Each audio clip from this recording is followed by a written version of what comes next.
Veremos agora a ação penal, nesse crime do artigo 122, e a competência para julgamento. A ação penal é pública e incondicionada, porque você repara o artigo 122, ele não faz menção a uma ação penal. E nós já vimos isso em aulas anteriores, né? Quando o artigo não faz referência à ação penal, ele é pública e incondicionada, que essa é a regra geral. Quando ele é condicionado, vem dizendo, somente se procede mediante representação. E quando é de ação penal privada, vem dizendo, somente se procede mediante queixa. Não falando nada, é pública e incondicionada, que é a maioria dos nossos artigos. E a competência? A competência é do Tribunal do Júri, o artigo 122. Por quê? Os crimes dolosos contra a vida, competência, Tribunal do Júri. É assim que diz o artigo 5º da Constituição, no seu inciso 38. Diz lá, é reconhecida a instituição do júri com a organização que lhe der a lei, assegurados, a linha D, a competência para o julgamento dos crimes dolosos contra a vida. Então, os crimes dolosos contra a vida é da competência do Tribunal do Júri. Só que nós vimos que dentro do artigo 122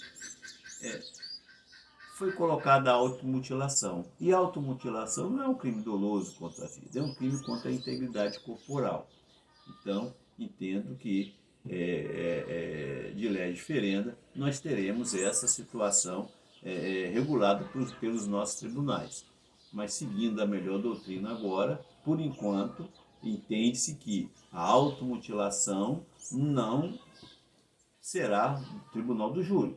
Não será do Tribunal do Júri, por quê? Porque não é um crime doloso contra a vida. É só vocês repararem o artigo 74 do CPP.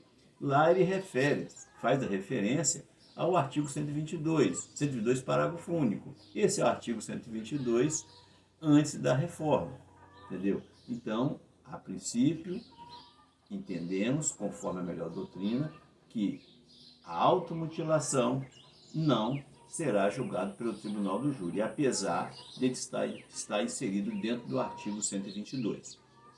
Veremos agora a classificação doutrinária. Classe de crime comum. O que é um crime comum? Aquele crime que pode ser praticado por qualquer pessoa. Tá? Crime de forma livre, quer dizer, a forma que a pessoa escolher para induzir, instigar ou auxiliar alguém a praticar o suicídio. De ação múltipla ou conteúdo variado. Quer dizer, é um crime de ação múltipla ou conteúdo variado, porque a pessoa pode induzir, instigar e auxiliar. Ele vai cometer um só crime.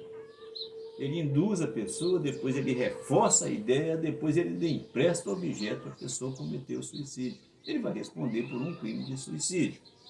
É um crime formal.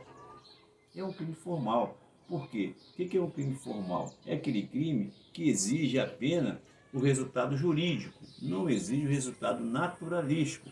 Vocês reparam no caput do artigo 122, que ele diz instigar, induzir, auxiliar a prática do suicídio. Só da pessoa induzir, instigar, auxiliar, ele já vai responder pelo crime. Não precisa a pessoa cometer o suicídio ou cometer a automutilação. Quer dizer, o crime formal é aquele que o legislador descreve uma conduta, prevê um resultado.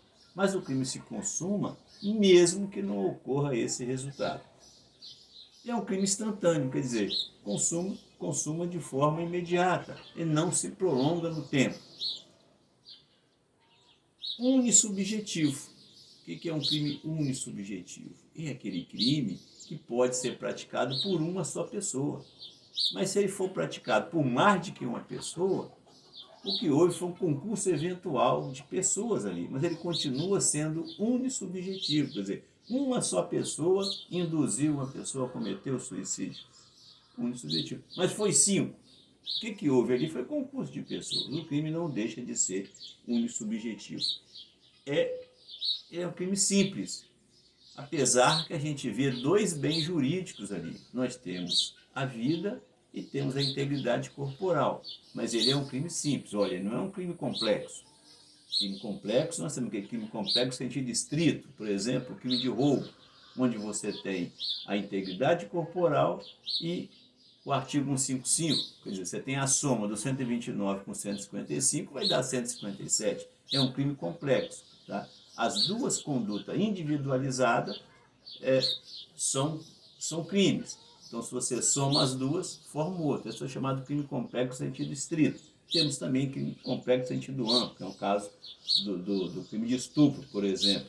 O constranger é uma ação criminosa, mas prática de conjunção carnal não é criminoso, né? Ele é um crime plurissubsistente. O que é um crime plurissubsistente? É aquele crime que é praticado por mais que um ato. Então ele admite tentativa. Até que a gente pode até entender que esse crime é um crime que há uma certa dificuldade de você identificar a tentativa, mas ele é um crime que admite tentativa, ele é plurissubsistente. Você pode cometer esse crime mandando alguma coisa via WhatsApp, e esse WhatsApp sem interrompido, quer dizer, que quando é com crime tentado, quando iniciada a execução, não se consuma por circunstâncias alheias à vontade do agente, conforme o artigo 14, inciso 2. Próxima aula veremos o infanticídio do artigo 123.